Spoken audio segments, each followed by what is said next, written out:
বলতে পারি যে এখানে হচ্ছে বাংলাদেশ সেনাবাহিনীর একটি টিমের সাথে আমাদের কমান্ডার সাহেব আছেন, আমাদের এখানে বিএনপির যারা নেতৃবৃন্দ একাধিক জন এবং আমাদের বৈষম্য বিরোধী ছাত্র আন্দোলনের জেলা এবং মহানগরের আহ্বায়ক, তাদের সাথে আমি তখন শুনেছি যে তাদেরকে ডেকে জিজ্ঞাসাবাদ করা হচ্ছে। তো আমার জায়গা থেকে যেটা মনে হয়েছে আসলে যে বিষয়টাকে কেন্দ্র করে এটা যে আপনারা এটা জানেন আপনাদের জায়গা থেকে এখানে জিএম কাদেরের আশা, তার মিটিং করা এবং তাদের জাতীয় পার্টির যে সাবেক মেয়র মোস্তফা যিনি আছেন উনাকে আবার মেয়র পদে বসানোর বিষয়ে বিক্ষোভ করা, এই সামগ্রিক বিষয় নিয়ে এখানে একটা আমরা বলতে পারি যে কিছুটা অস্বস্তিকর পরিবেশই তৈরি হয়েছে, যেটা রংপুরে আমরা এর আগে দেখিনি বা আগামীতেও প্রত্যাশা করি না। বাট আমাদের জায়গা থেকে যে জিনিসটা আমরা মনে করি সেটা হচ্ছে 2024-এর এই অভ্যুত্থানে যারা ফ্যাসিস্ট বিরোধী লড়াই করেছে, আমরা এটা বিএনপি বলি, এটা জামায়াত বলি, এনসিপির বর্তমানে যারা নেতৃবৃন্দ আছেন তাদের কথাই বলি না কেন, আমরা দেখেছি আমাদের বিএনপির ভাইদের বিরুদ্ধে যখন মিথ্যা মামলা, গুম, খুন, হয়রানি এরকম লক্ষ লক্ষ মানুষের সাথে এই বিষয়গুলো হয়েছে, যখন জামায়াতের অনেকের সাথে এই বিষয়গুলো হয়েছে, তখন জাতীয় পার্টি ক্ষমতার সাথে নেগোসিয়েশন করে বিরোধী দল, দামি বিরোধী দল সেজে আওয়ামী লীগকে সরকারি দলের বৈধতা দিয়েছে। আমরা আমাদের জায়গা থেকে আমরা একদম এটা বিশ্বাস করি যে আওয়ামী লীগ তারা বাংলাদেশে যেই কাজ করেছে একই কাজ বি টিম হিসেবে জাতীয় পার্টি করেছে এবং আওয়ামী লীগের যে কনসিকুয়েন্স হয়েছে এবং আগামীতে আরো হবে বলে আমরা প্রত্যাশা করি, একই কনসিকুয়েন্স জাতীয় পার্টির হওয়া উচিত। এখন এখানে যখন আমরা দেখি যে জাতীয় পার্টির একজন মেয়র, ওই মেয়রকে আবার পদে বসানোর জন্য এখানে একটা বিক্ষোভ মিছিল করা হয়, আমরা মনে করি ওই মিছিলে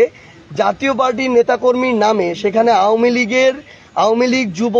যুবলীগ, ছাত্রলীগের যারা নেতাকর্মী, যে সন্ত্রাসী যে নেতাকর্মীরা আছে তারা ওই মিছিলে থাকবে এবং থাকাটাই সবচেয়ে বেশি ইম্পর্টেন্ট। তো আমরা আমাদের জায়গা থেকে মনে করি যে এভাবে এটা শুধুমাত্র একটা শুরু এবং অস্থিতিশীল একটা পরিবেশ তৈরি করার একটা প্রক্রিয়া। তো সেই জায়গায় যখন জাতীয় পার্টির ব্যানারে বা নামে আওয়ামী লীগ বা তাদের দোসররা আবার এভাবে রাস্তায় নামবে, এটা শুধু স্থানীয়ভাবে নয়, পুরো রংপুরের বা পুরো দেশের আইন শৃঙ্খলা পরিস্থিতির জন্য আমরা মনে করি বিপজ্জনক। সেই জায়গা থেকে আমরা যতদূর জেনেছি যে যখন জিএম কাদের এসে আবার স্থানীয় নেতৃবৃন্দের সাথে মিটিং করছিলেন, আমরা মনে করি এটা এখানকার জাতীয় পার্টি আওয়ামী লীগকে সংগঠিত করার একটা প্রক্রিয়া, যেটা এখানকার ফ্যাসিস্ট বিরোধী আন্দোলনে যারা লড়াই করেছে তারা কখনো এটা মেনে নিতে পারে না। সেটা এনসিপি হোক, আমাদের বিএনপি হোক, জামায়াত হোক বা অন্য যে কোনো আমাদের সহযোদ্ধারা হোক, তারা কখনো মেনে নিতে পারে না। সেই জায়গায় তারা বিক্ষোভ মিছিল করেছে, কিন্তু এই বিক্ষোভ মিছিলে প্রথম জাতীয় পার্টির স্পেশালি জিএম কাদেরের সমর্থকরা হামলা করেছে এবং এই হামলাটা যখন তারা করে দেশীয় অস্ত্র লাঠিসোঁটা নিয়ে কিন্তু হামলা করেছে, এগুলোর স্পষ্ট এগুলোর ফুটেজ আছে। সেই জায়গা থেকে পরবর্তীতে তাদেরই কেউ নিজেদেরকে সেভ করার জন্য জিএম কাদের বাসায় হামলা করেছে কিনা নাকি অন্য কেউ করেছে, এই বিষয়টি আমরা মনে করি যে তদন্ত সাপেক্ষ হতে পারে। সেই জায়গা থেকে এইটার যদি তদন্ত হতে হয়, এটার কনসিকুয়েন্সের শুরু থেকে তদন্ত হতে হবে যে আওয়ামী লীগ নিষিদ্ধ হলো, জাতীয় পার্টি এখনো নিষিদ্ধ না কেন, এক। 2 নম্বর হচ্ছে